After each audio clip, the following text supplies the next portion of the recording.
e eu gostaria de trazer uma breve meditação no primeiro capítulo dessa carta de Tessalonicenses, da carta de Paulo aos irmãos da igreja de Tessalonicenses. Eu queria ler o capítulo 1 com os irmãos. Diz assim a palavra do Senhor: Paulo, Silvano e Timóteo, a igreja dos Tessalonicenses, em Deus Pai e no Senhor Jesus Cristo, graça e paz a vós outros. Damos sempre graças a Deus por todos vós, mencionando-vos em nossas orações, e sem cessar, recordando-nos diante do nosso Deus e Pai, da operosidade da vossa fé, da abnegação do vosso amor e da firmeza da vossa esperança em nosso Senhor Jesus Cristo, reconhecendo, irmãos amados de Deus, a vossa eleição, porque o nosso Evangelho não chegou até vós tão somente em palavra, mas sobretudo em poder, no Espírito Santo e em plena convicção, assim como sabeis ter sido o nosso procedimento entre vós e por amor de vós. Com efeito, vos tornastes imitadores nossos e do Senhor, tendo recebido a palavra, posto que em meio de muita tribulação, com a alegria do Espírito Santo, de sorte que vos tornastes o modelo para todos os crentes na Macedônia e na Acaia, porque de vós repercutiu a palavra do Senhor, não só na Macedônia e Acaia, mas também por toda parte se divulgou a vossa fé para com Deus, a tal ponto de não termos necessidade de acrescentar coisa alguma, pois eles mesmos, no tocante a nós, proclamam que repercussão teve o nosso ingresso no vosso meio, e como deixando os ídolos vos convertestes a Deus para servirdes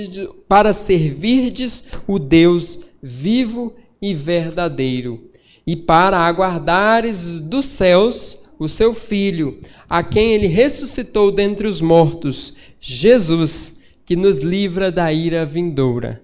Deus bendito, nós agradecemos ao Senhor pela leitura da Tua palavra.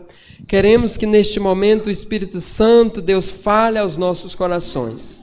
Que esta palavra, Deus, entre nos nossos corações e encontre um solo fértil, Deus. Que ela produza frutos, Deus, e que as nossas vidas possam ser mudadas, transformadas cada vez mais.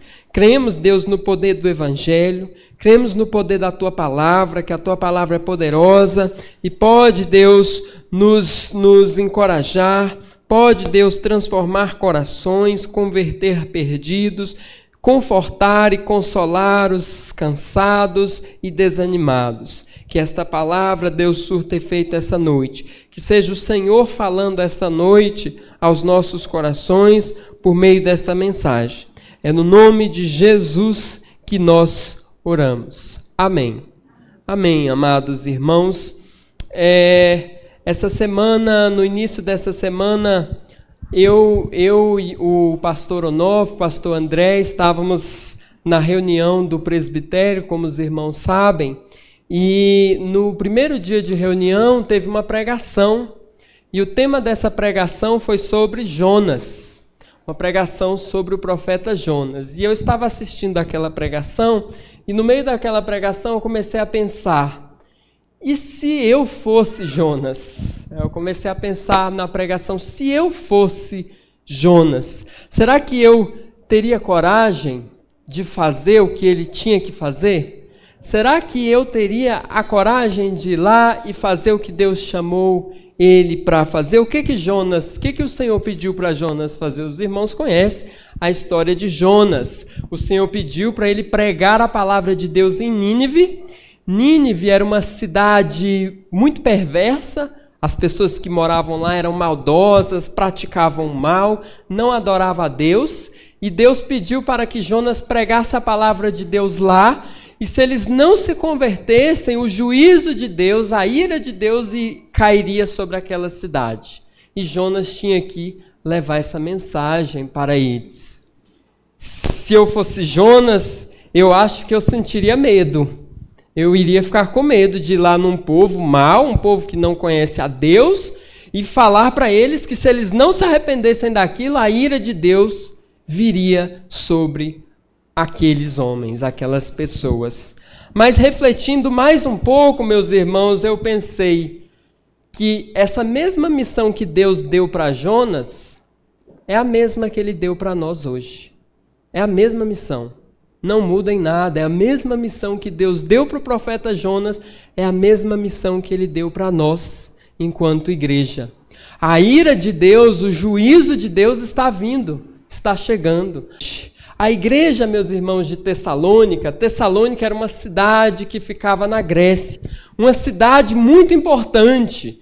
Uma cidade que recebia muitos comerciantes, entrava gente, saía gente. Uma cidade extremamente cosmopolita, recebia pessoas do mundo inteiro. Uma cidade, meus irmãos, como se fosse Nova York hoje em dia, como se fosse São Paulo, como se fosse Dubai. Uma cidade que recebe gente, envia gente o tempo inteiro. Uma cidade muito movimentada num lugar estratégico na Grécia. E o apóstolo Paulo, acompanhado de Silas e Timóteo, eles vão até aquela cidade na segunda viagem missionária. Na segunda viagem missionária de Paulo, eles vão até aquela cidade e começam a anunciar o evangelho. Vale lembrar que Paulo, Silas e Timóteo, primeiro eles estavam na região da Ásia Menor. E eles estavam pregando o evangelho, mas a Bíblia fala que o Espírito de Deus impediu que eles pregassem o evangelho naquela região. Diz a palavra que Deus impediu, o Senhor não abriu a porta para eles naquele lugar. E aí o apóstolo Paulo teve uma visão de um homem macedônico chamando eles para ir para a Macedônia e pedindo ajuda para que eles pudessem ir até a Macedônia. Paulo entendeu que a porta estava fechada onde eles estavam e ele teve essa visão, então ele entendeu que eles deveriam ir para a Macedônia. E Tessalônica era a capital da Macedônia naquela época. Então eles atravessam o mar e entendem que aquilo era, sim, uma visão de Deus chamando eles. De lá eles vão para uma cidade chamada Filipos, onde Lídia é convertida. Em Filipos começa uma perseguição contra o apóstolo Paulo, contra o evangelho. Ele é açoitado e preso com Silas. E o carcereiro daquela prisão se converte. Ele forma uma igreja naquela cidade de Filipos, de crente, a igreja dos filipenses. E sai daquela cidade, de Filipos ele vai para Tessalônica. Em Tessalônica, o apóstolo Paulo começa a pregar nas sinagogas e anunciando o evangelho de Deus. E para resolver algumas dúvidas que estavam tendo naquela igreja, por exemplo, os tessalonicenses estavam tendo dúvidas quanto à segunda vinda de Jesus, eles não estava muito claro. Então essa carta de Tessalonicenses, ela explica sobre a segunda vinda de Cristo, explicando para aqueles irmãos. Então, amados, esse é o contexto de plantação daquela igreja. Essa é a igreja dos Tessalonicenses e essa é a carta que ele escreve. Em primeiro lugar, amados, Paulo escreve essa carta porque os irmãos de Tessalônica, eles precisavam de um encorajamento. Olha só como ele começa. Paulo, Silvano e Timóteo, a igreja dos Tessalonicenses, em Deus Pai e no Senhor Jesus Cristo. Graça e paz a vós outros. Damos sempre graças a Deus por todos vós, mencionando-vos em nossas orações, e sem cessar, recordando-nos diante do nosso Deus e Pai da operosidade da vossa fé, da abnegação do vosso amor e da firmeza da vossa esperança em nosso Senhor Jesus Cristo. Olha só que interessante, amados. A igreja de Tessalônica estava enfrentando uma perseguição terrível. Como eu falei para os irmãos, o evangelho estava sendo perseguido. A igreja nasceu no meio de uma perseguição. Nós não sabemos o que é passar por uma perseguição nesse nível aqui, em que as próprias autoridades são proíbem o evangelho, mas esses irmãos experimentaram esse tipo de perseguição.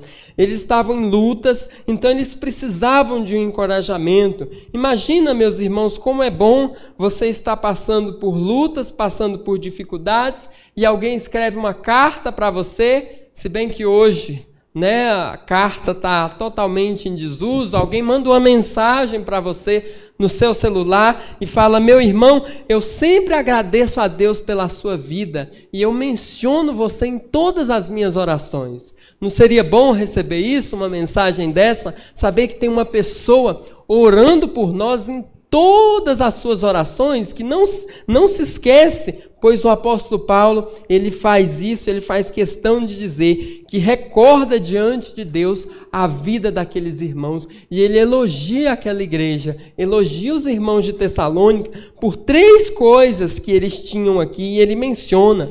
Primeiro, a operosidade da vossa fé. Ele elogia não somente a fé daqueles irmãos, mas a operosidade da vossa fé. Porque, amados irmãos, uma pessoa que tem fé em Deus, ela não fica só com a fé para ela. Aquela fé é visível, aquela fé gera frutos, aquela fé gera resultados. Aquela fé que a pessoa tem induz a pessoa a fazer alguma coisa, a fazer o bem. E os irmãos da igreja de Tessalônica, a fé deles não era só uma fé intelectual de: eu acredito em Deus, eu fiz a minha profissão de fé e fui batizado e vou todo domingo na igreja. Não, a fé deles não era só isso. A fé deles era uma fé que fazia, era uma fé operosa. A Bíblia diz que a fé sem obras é morta. Não são as obras que salvam,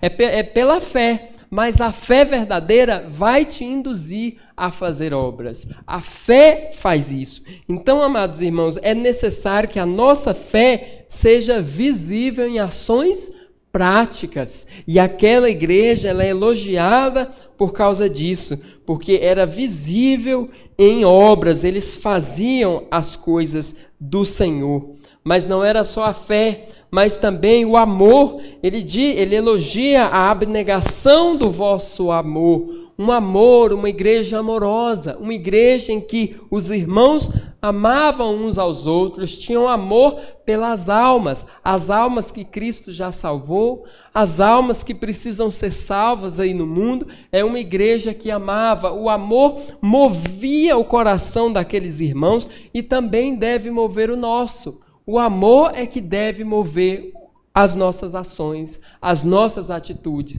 E é um amor prático. É um amor, meus irmãos, que se compadece pelo outro. É um amor que se coloca no lugar do outro. É um amor que te faz imitar o Senhor Jesus. E Paulo elogia aqueles irmãos por causa do amor, o amor prático, vivido por cada irmão daquela igreja, por cada membro daquela comunidade recém-convertida. Eram novos na fé aqui. Os tessalonicenses não eram crentes muito antigos, de muitos anos. Não, eram novos na fé e já praticavam o amor, porque foi isso que Jesus nos ensinou com as suas próprias atitudes. Jesus, meus irmãos, ele nos ensinou a amar com as suas atitudes.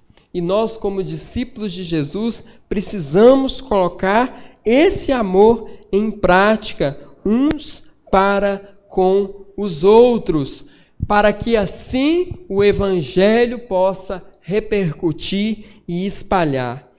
E é interessante aqui que o amor, amados, é uma decisão que deve ser feita. O amor é decisão. O amor, ele não se baseia num sentimento nosso, mas numa decisão. Você decide amar uma pessoa independente de sentimentos, porque os nossos sentimentos são falhos. Mas a obediência ao Senhor é a chave, é o segredo para estarmos diante dele, na presença dele. E além do amor, era uma igreja que vivia uma esperança, era uma igreja que tinha esperança.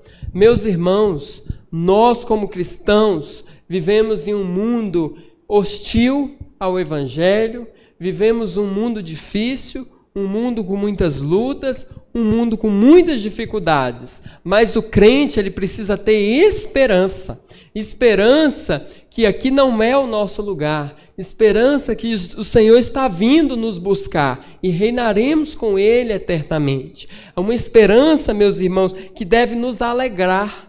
É uma esperança que nos alegra.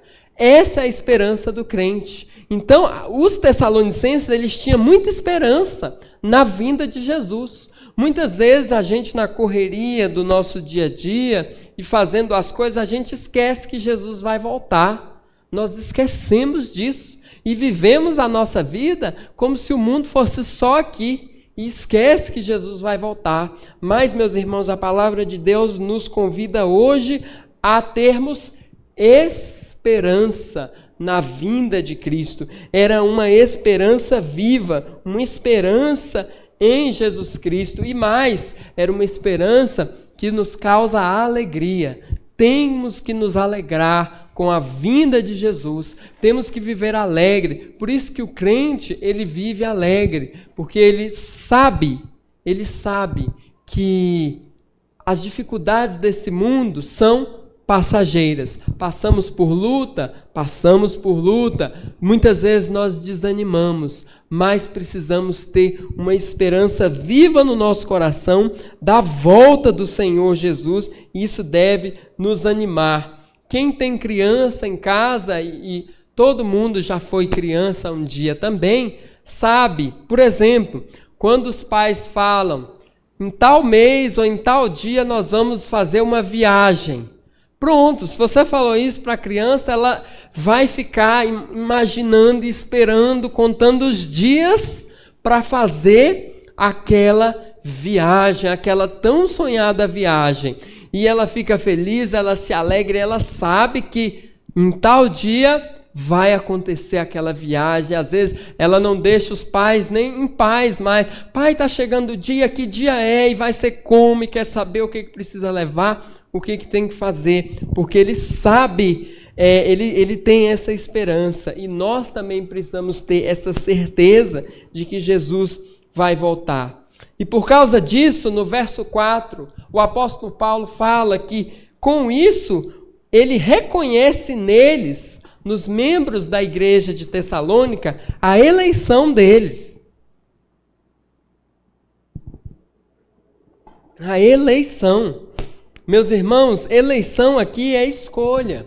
Quando nós lemos a carta em Efésios, está escrito lá que Deus nos predestinou antes da fundação do mundo. Para quê? Para sermos santos e irrepreensíveis diante dele. Ou seja, houve uma escolha, Deus nos escolheu. Eleição, aliás, é escolha. Quando tem uma eleição, é para você escolher. Então, Paulo entende aqui que esses irmãos da igreja de Tessalonicenses eram escolhidos.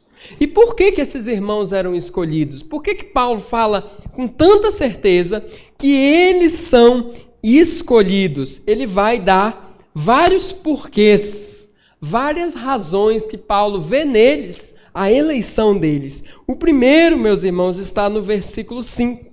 Olha só o que diz, o primeiro motivo porque eles são escolhidos. Porque o nosso evangelho não chegou até vós tão somente em palavra, mas sobretudo em poder, no Espírito Santo e em plena convicção, assim como sabeis ter sido o nosso procedimento entre vós e por amor de vós. Então, o primeiro motivo porque Paulo acha que os tessalonicenses eram de fato eleitos é porque o evangelho não chegou naquela cidade, meus irmãos, só em palavra. Paulo não simplesmente pregou a palavra lá em Tessalônica e o evangelho entrou num ouvido e sai pelo outro. Muitas vezes o evangelho é pregado e é recebido, é mal recebido. Entra no ouvido e sai no outro e não provoca transformação nenhuma. Às vezes isso acontece, mas às vezes o evangelho entra no ouvido e vai para o coração. E aquilo arde de alegria no coração daquela pessoa e ela é transformada. Isso é o poder de Deus, o poder do Evangelho. Então Paulo entende que o Evangelho não chegou lá só em palavra, mas em poder. Aqueles irmãos foram transformados, o procedimento foi mudado, eles foram convertidos, a vontade deles foi mudada, o procedimento deles foi mudado. O Evangelho não chegou lá só em palavras, mas aquela igreja recebeu a palavra de Deus com alegria no coração. Então ele fala, vocês são escolhidos porque o Evangelho não chegou em vocês só em palavra, mas em poder. Isso nos quer dizer, meus irmãos, isso nos ensina que o Evangelho ele não pode estar na nossa vida só em palavra, mas em poder. O Evangelho tem que mudar as nossas vidas. A Bíblia diz que a voz do Senhor é poderosa. Ela consegue despedaçar o cedro do Líbano. Ela é poderosa, ela tem poder. Então ela pode fazer isso. Mas a Bíblia também diz que muitos são chamados e poucos os escolhidos, porque aqueles escolhidos são aqueles que vão receber o chamado e aquela palavra vai entrar no coração e vai mudar a vida deles para sempre. Vai ser uma outra pessoa, o comportamento vai ser outro, as atitudes vai ser outra. É por isso que Jesus diz que a pessoa nasce de novo. É como se fosse outra pessoa, nascesse de novo. E Paulo vai chamar de nova criatura, é uma outra pessoa, porque o Evangelho, ele chega em poder. Às vezes, meus irmãos, o Evangelho chega só em palavra, mas ele também pode chegar em poder e transformar, que nas nossas vidas, meus irmãos, o Evangelho chegue em poder. Precisamos, meus irmãos, valorizar a pregação do Evangelho, a pregação da palavra de Deus, o anúncio da palavra de Deus, porque é Deus falando aos nossos corações e Ele usa a pregação da palavra para poder falar com o seu povo e transformar a vida das pessoas para sempre. Então esse é o primeiro motivo porque Paulo acreditava que os irmãos de Tessalônica eram escolhidos. O segundo motivo está no versículo 6. Com efeito, vos tornastes imitadores nossos e do Senhor, tendo recebido a palavra, posto que em meio de muita tribulação, com a alegria do Espírito Santo. O segundo motivo, porque o apóstolo Paulo acreditava que aqueles irmãos eram de fato salvos, eleitos, era porque, meus irmãos, eles se tornaram imitadores de Paulo, Silas e Timóteo, que foram os missionários que estavam lá e são mencionados no versículo 1. Eles se tornaram imitadores nossos, né? Paulo, Silas e Timóteo, como está no versículo 1, Paulo, Silvano e Timóteo. Esse Silvano aqui é Silas, que estava com eles. Eles se tornaram imitadores deles e do Senhor. Eu sempre achei interessante quando eu lia isso do apóstolo Paulo, eu ficava pensando assim, por que o apóstolo Paulo fala assim, vocês se tornaram nossos imitadores e do Senhor? Por que Paulo não fala simplesmente se tornar imitador do Senhor? Por que Paulo coloca, e mais, Paulo coloca ele primeiro do que o Senhor. Vocês se tornaram nossos imitadores e do Senhor. Sabe por que, meus irmãos, o apóstolo Paulo fala isso? Porque primeiro, o mundo vê a gente antes de conhecer o Senhor.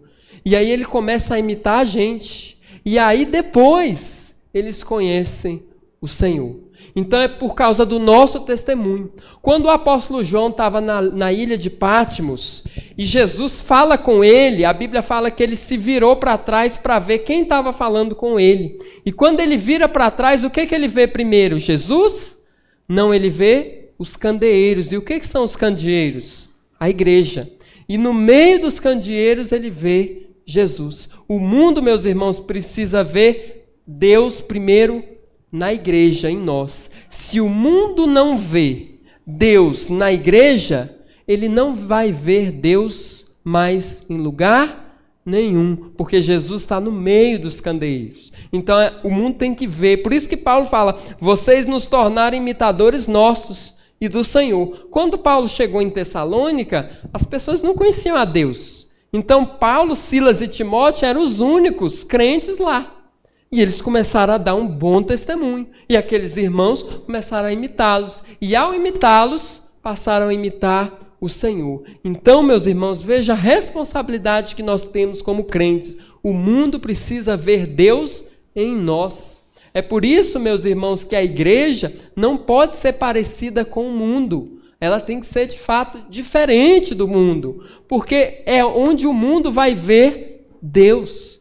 E nós, meus irmãos, fazemos parte desse povo. E precisamos que o mundo comece a nos ver e ver Deus em nós. Como tem sido o nosso procedimento diante do mundo? Como tem sido, meus irmãos, a nossa vida diante do mundo? Como o mundo tem nos visto? Precisamos agir, meus irmãos, de tal forma que o mundo veja Deus em nós. Eu lembro, meus irmãos, da história de José. Quando José foi falar com o faraó não conhecia a Deus. O faraó nunca foi educado no Senhor. Mas quando José entra naquele ambiente e interpreta os sonhos do faraó, o faraó diz assim: acharíamos porventura um homem como esse, em que há o Espírito do Senhor? O faraó não sabia quem era Deus, mas ele viu uma diferença em José, um diferente de todo mundo naquele lugar, porque José ali era o único crente daquele lugar, e o faraó viu Deus nele. Da mesma forma, meus irmãos, nós precisamos ser imitadores de Deus para que o mundo nos imite. É uma responsabilidade muito grande. Precisamos ser imitadores do Senhor. Em terceiro lugar, meus irmãos, o apóstolo Paulo acredita que aqueles irmãos eram crentes, além deles terem recebido o evangelho não só em palavra, além deles serem imitadores do Senhor, Paulo acredita que eles eram crentes porque, versículo 7, eles se tornaram modelo para os demais crentes. Olha só, de sorte que vos tornardes modelo para todos os crentes na Macedônia e na Acaia. Eram irmãos, meus irmãos, tão comprometidos com a palavra de Deus, que eles se tornaram modelo, padrão de crentes a serem seguidos.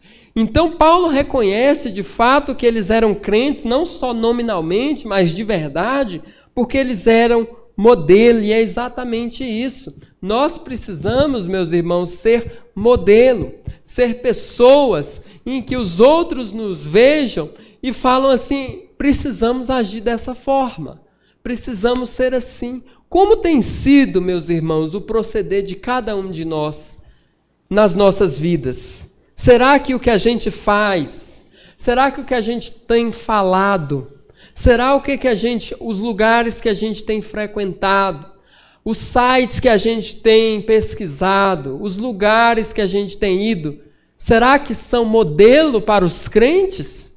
Será que a nossa vida tem sido modelo para os crentes?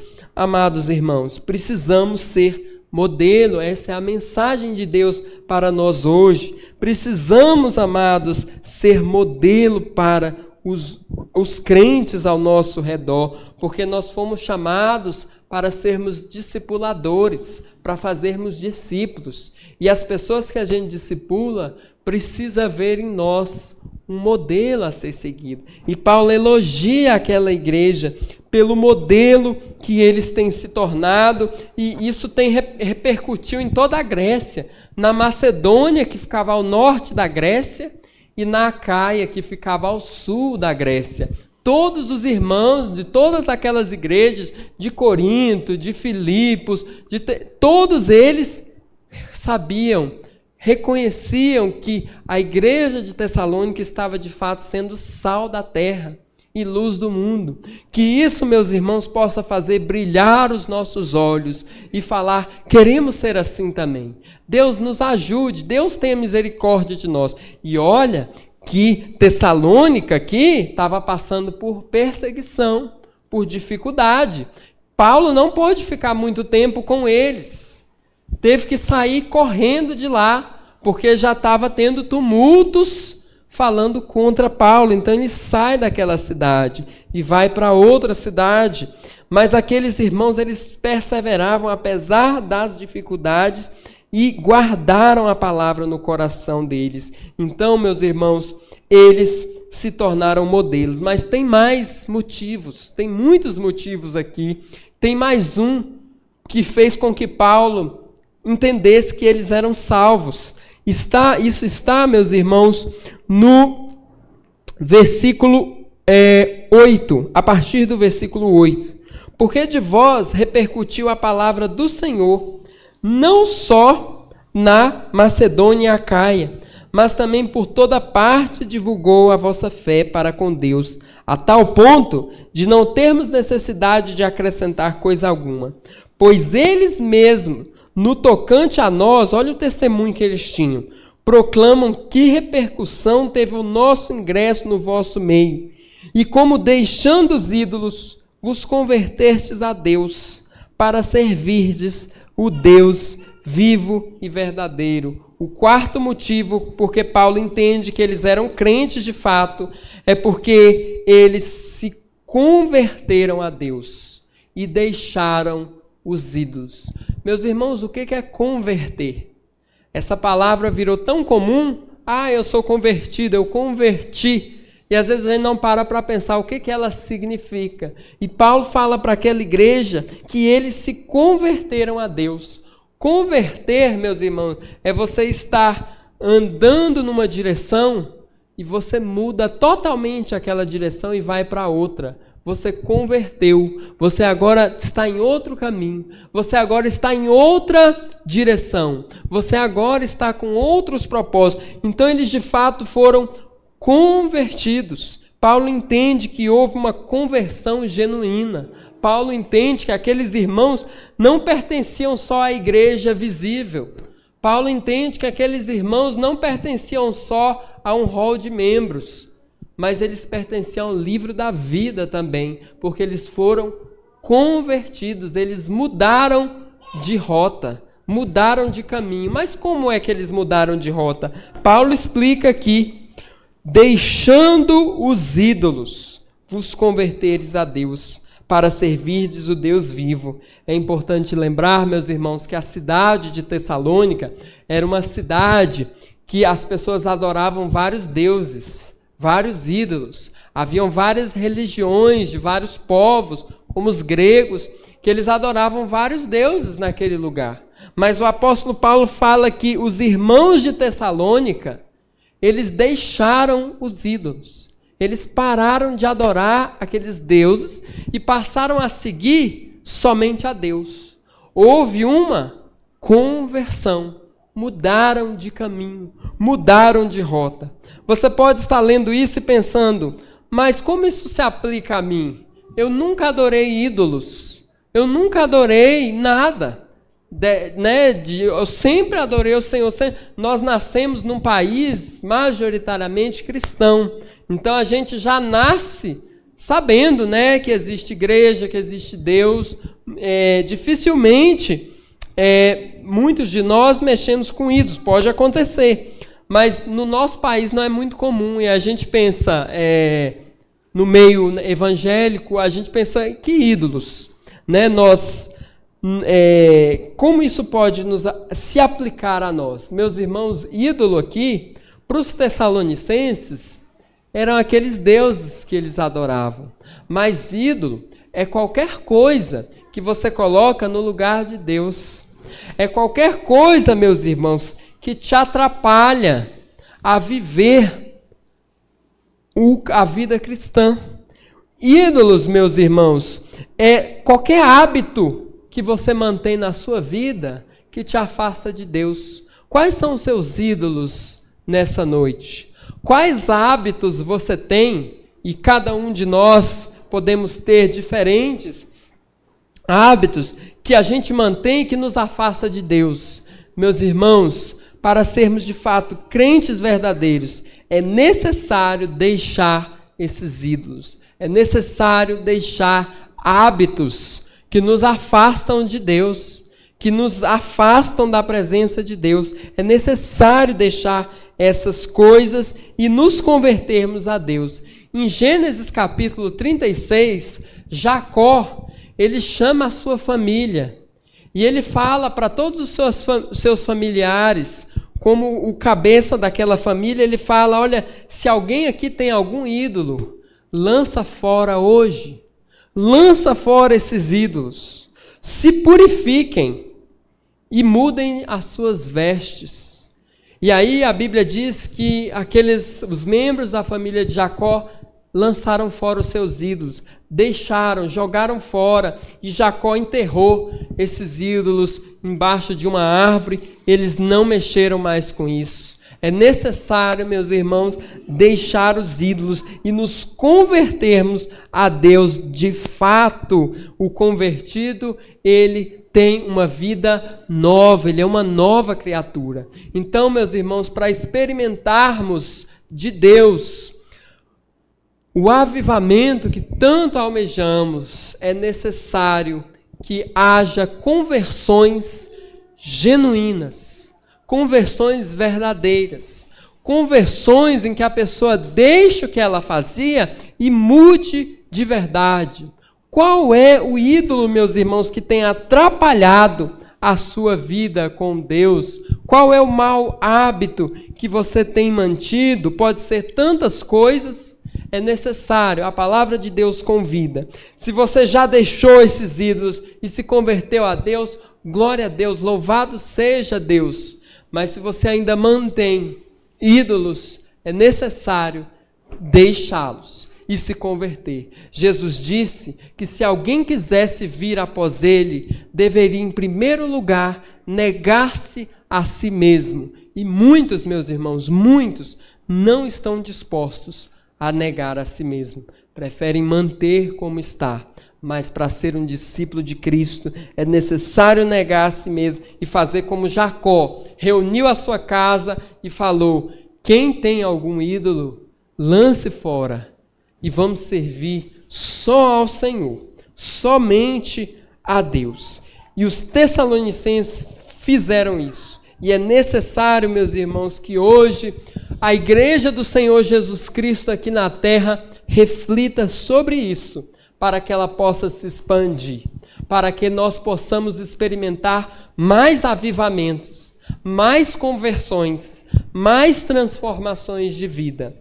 Em quinto lugar, amados, Paulo entende aqui que os Tessalonicenses eram salvos por causa da esperança que eles tinham. Olha o versículo 9. Pois eles mesmos, no tocante a nós, proclamam que... versículo 10. É porque na minha Bíblia está em outra página. Versículo 10. E para aguardardes nos céus o seu Filho, a quem ele ressuscitou dentre os mortos, Jesus, que nos livra da ira vindoura. Amados, os Tessalonicenses, eles tinham esperança na vinda de Jesus. Eles sabiam que Jesus ia voltar e eles não só sabiam, mas estavam aguardando. Nós precisamos viver a nossa vida aguardando, esperando a vinda de Jesus. Não sabemos quando ele vai voltar. Se vai voltar semana que vem, se vai voltar amanhã, daqui 5 minutos, daqui 10 anos, daqui 100 anos, daqui 200 anos. Não sabemos, mas sabemos que ele vai voltar para buscar a sua igreja. E precisamos ter esperança nisso, precisamos aguardar isso. E quando ele vir, Jesus vai nos livrar dessa ira vindoura. Lembra de Jonas, quando eu mencionei no começo da mensagem, que ele anunciou que estava vindo uma ira de Deus sobre Nínive e que eles precisavam mudar de vida? Pois então, essa ira de Deus virá novamente, vai vir e de forma total e plena sobre este mundo. A ira que trouxe o dilúvio, a ira que destruiu Sodoma e Gomorra, essa ira está vindo, meus irmãos. Precisamos ter consciência disso. E quando a gente fala em ira de Deus, é difícil a gente entender. E Deus com ira, o que é a ira de Deus? Ira de Deus, meus irmãos, é a reação justa que Deus tem contra a perversidade desse mundo. É a reação que Deus tem. Essa é a ira de Deus. E essa ira está vindo. Mas existe um que pode nos livrar dessa ira vindoura. Jesus. Jesus é o único que pode nos livrar. E os tessalonicenses sabiam disso. E nós, graças a Deus, sabemos disso. Sabemos que sim, a ira de Deus está vindo, está chegando. Mas existe um que vai nos livrar dessa ira, que é Jesus Cristo. Mas precisamos estar nele. Buscai o Senhor enquanto se pode achar. Hoje, meus irmãos, a porta da graça está aberta para quem quiser entrar. Então, meus irmãos, se você ainda não experimentou a graça de Deus, que te tira da ira vindoura, essa noite é mais um convite que Deus está fazendo por meio da sua palavra, para que você venha e experimente a graça de Deus por meio de Jesus. E para concluir, meus irmãos, eu queria trazer uma aplicação para as nossas vidas com base nesse texto.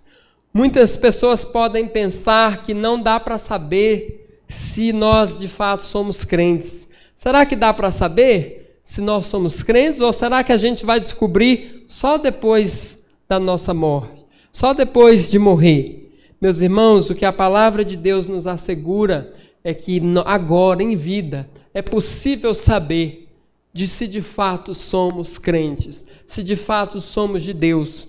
Como o apóstolo Paulo fala lá em 1 Coríntios capítulo 11, ele diz que para termos a comunhão, a santa comunhão, a comunhão dos santos na ceia do Senhor, é necessário examinarmos a nós mesmos. E nós podemos examinar a nós mesmos. Como tem sido o nosso procedimento? Como é que tem sido a nossa fé? Será que a nossa fé é uma fé que não produz nada? Ou é uma fé que faz coisas? Como é que tem sido o nosso amor para com os outros? Será que nós temos praticado o amor? Ou se nós não temos praticado esse amor, é apenas um amor de fala, um amor de boca? Será, meus irmãos, que nós temos esperança na vinda de Jesus Cristo? Ou vivemos a vida como se Ele não fosse voltar? Baseado nisso, dá para fazer um autoexame na vida de cada um de nós, como nós temos vivido, para vermos se de fato somos crentes convertidos no Senhor. E aí você olha, depois você com calma volte nesse texto e olha essa lista de 5 características que Paulo viu nos Tessalonicenses e falou, vocês são eleitos por causa dessas características. Meus irmãos, que cada um de nós possamos viver isso em nossas vidas e que dessa forma nós possamos impactar o mundo lá fora. O mundo precisa ver Deus em nós primeiro, porque se o mundo não ver Deus em nós, não vai ver em lugar nenhum. Precisamos refletir, meus irmãos, esse evangelho. Que nós possamos, meus irmãos, seguir o exemplo dos irmãos de Tessalônica, que com tão pouco tempo de convertidos, já estavam dando esse testemunho, que possamos ser um testemunho vivo cada vez mais. Que Deus nos abençoe e conforte o nosso coração com essa palavra. Amém, queridos. Igreja, lá ia falar igreja presbiteriana em Tessalônica, mas igreja em Tessalônica, igreja modelo. Igreja presbiteriana Getsemane. Aquela igreja, o evangelho reverberou por toda aquela região. Eram pessoas, né, que realmente buscavam a Deus, viviam o evangelho. E eles faziam diferença, lá nós fazemos diferença aqui. Como é que tem sido a nossa vida, o nosso proceder? Fica fácil quando a gente fala, e a igreja aqui? Mas quando nós pensamos que a igreja é eu e você, não é? Que diferença faz? Que diferença fazemos no nosso bairro, na nossa vida, no nosso trabalho? Como tem sido a nossa vida? É isso mesmo, estamos, assim como a igreja de Tessalônica, sendo modelo para os demais, imitadores de Cristo.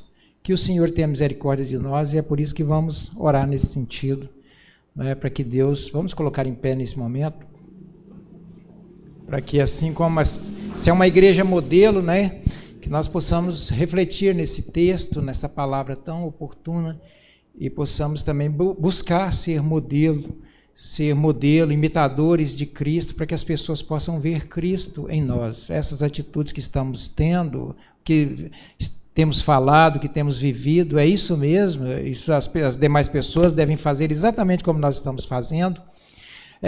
A igreja vai crescer, vai unificar com o que eu estou falando, com o que eu estou fazendo. Estou sendo agente de comunhão da igreja ou estou sendo um agente de separação, de divisão, desencaminhamento de pessoas? Como é que eu tenho sido? O que eu tenho falado? É isso mesmo que deve ser? Tenho sido modelo, eu repito, tenho sido um agente para o crescimento da igreja, para a união da igreja, ou tenho sido um agente para a separação, para divisão, para desencaminhamento da igreja? Se eu sou um agente para divisão, para desencaminhamento da igreja, eu estou sendo um agente do diabo e não de Jesus. O agente de Jesus é aquele que busca o crescimento da igreja, a comunhão da igreja, perdoa. Se alguém o ofendeu na igreja, ele vai buscar perdoar essa pessoa, não vai prejudicar a igreja com isso, pelo contrário. Então, queridos, vamos pensar bem, de fato uma palavra oportuna, vamos pensar se de fato nós estamos sendo agentes, não é, de crescimento, como aquela igreja era ali, repercutindo, reverberando o evangelho por toda parte e crescendo em unidade, em amor, para a glória do Senhor. Senhor, nós te agradecemos por essa palavra, nós te agradecemos, ó Deus, pela vida do presbítero Rafael, que o Senhor tem usado e continuará usando, ó Deus, assim como os demais pregadores, os demais irmãos que cantam aqui, que proclamam a Tua palavra. O Senhor tem nos usado para trazer a palavra do Senhor, mas precisamos viver essa palavra, Senhor, assim como os irmãos de Tessalônica, que possamos ser exemplo também, Senhor, modelo para os demais, que possamos ser agentes de união, de unidade, de crescimento da Tua igreja. Nunca permita que venhamos ser agentes de separação, de divisão, de discórdia, semeando, ó Pai, contenda. Ó Deus, não permita isso nunca. Tenha misericórdia de nós, Senhor amado, e que possamos sentir a Tua presença, estar na presença do Senhor, procurando crescer a cada dia, procurando imitar o Senhor, que é o nosso modelo. Ó Senhor amado, tem misericórdia, eu repito, das nossas vidas, da igreja, ó Deus, presbiteriana, Getsemane, IPGET, aqui nesse lugar, que possamos, ó Deus, ser relevantes, ó Deus, que as pessoas possam perceber que se sairmos daqui, nós vamos fazer falta, Senhor.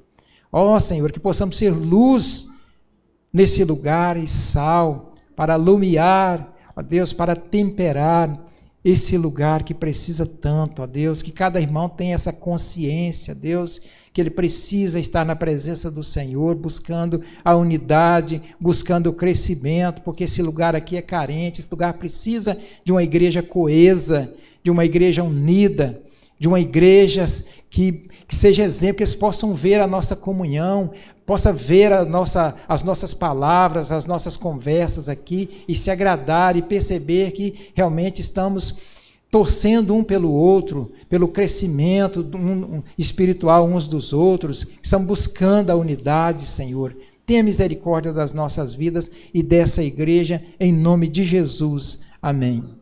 Amém. E agora, amados, ide em paz. Que a graça preciosa do Senhor Jesus e o amor indescritível do Pai e a comunhão, o amor, o consolo, o conforto do Espírito Santo da promessa esteja com todos nós. Em nome do Pai, do Filho e do Espírito Santo de Deus. Amém.